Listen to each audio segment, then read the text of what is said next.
na zata da na kai masoyi, ashe wai koyo nake yi, akwan a tashi girma nake yi, a cikin sana kara girma, kafin na san ki ban sai. Shahararren fasihi wato wanda aka fi sani da Hamisu Breaker. Duba da yadda mawaƙin yake taka rawar gani yake kawo mana waƙoƙi iri daban-daban, na tabbatar da cewa masoya Hamisu Breaker suna jin daɗin fitattun ayyuka ne da muke kawo musu a kodayaushe kuma suna yaba da su. Kamar dai yadda kuka sani, Hamisu Breaker shahararren mawaƙi ne wanda ya shura ko kuma na ce wanda ya shahara ko kuma na ce wanda ya bajima wajen tsara waƙoƙi iri daban-daban. Haka ma Hamisu Breaker ya sake zo mana da wata sabuwar waƙarsa mai matuƙar daɗi kuma mai sanya zuciya farin ciki, ma'ana kenan sabuwar waƙarsa ta 2023.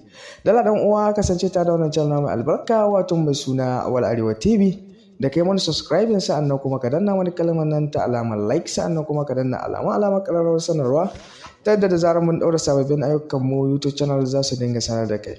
To wasu saurare, kamar dai yadda kuka sani, Hamisu Breaker mawaƙi ne mai basira kuma mawaƙi ne mai fasaha. Sannan kuma Hamisu Breaker mawaƙi ne wanda ya shahara kuma mawaƙi ne wanda duniya take yaba da shi, kai kama da arewacin Najeriya, Afirka da dai sauran ƙasashe Nijar, Cameroon, Ghana dai da sauransu. Hamisu Breaker shahararren mawaƙi ne wanda ya shahara wajen tsara waƙoƙi iri daban-daban.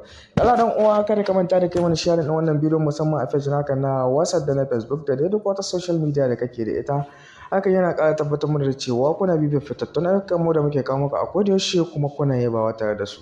Kasance tare da wannan channel mai albarka wato mai suna Awal Arewa TV domin ganin ƙatattun shirye-shiryen mu da zarar mun ɗaura. Tashar Awal Arewa TV tashar kwata. Mun gode sai mun haɗu da ku a cikin wani sabon bidiyon nawa na gaba. Shahararren fasihi wato wanda aka fi sani da Hamisu Breaker. Duba da yadda mawaƙin yake taka rawar gani yake kawo mana waƙoƙi iri daban-daban, na tabbatar da cewa masoya Hamisu Breaker suna jin daɗin fitattun ayyuka ne da muke kawo musu a kodayaushe kuma suna yaba da su.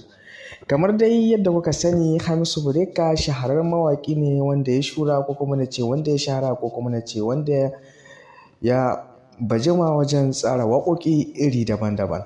Haka ma Hamisu Breaker ya sake zo mana da wata sabuwar waƙarsa mai matuƙar daɗi kuma mai sanya zuciya farin ciki, ma'ana kenan sabuwar waƙarsa ta 2023. Dala ɗan uwa kasance ta da wannan channel mai albarka wato mai suna Awal Arewa TV, da kai mana subscribing sa'annan kuma ka danna wani kalmar nan ta alamar like, sa'annan kuma ka danna alamar ƙararrawar sanarwa ta yadda da zarar mun ɗaura sababbin ayyukan mu YouTube channel za su dinga sanar da kai. To wasu saurare, kamar dai yadda kuka sani, Hamisu Breaker mawaƙi ne mai basira kuma mawaƙi ne mai fasaha. Sannan kuma Hamisu Breaker mawaƙi ne wanda ya shahara kuma mawaƙi ne wanda duniya take yaba da shi, kai kama da arewacin Najeriya, Afirka da dai sauran ƙasashe Nijar, Cameroon, Ghana dai da sauransu. Hamisu Breaker shahararren mawaƙi ne wanda ya shahara wajen tsara waƙoƙi iri daban-daban. Allah dan uwa, kada ka manta da kai mana share din wannan bidiyon musamman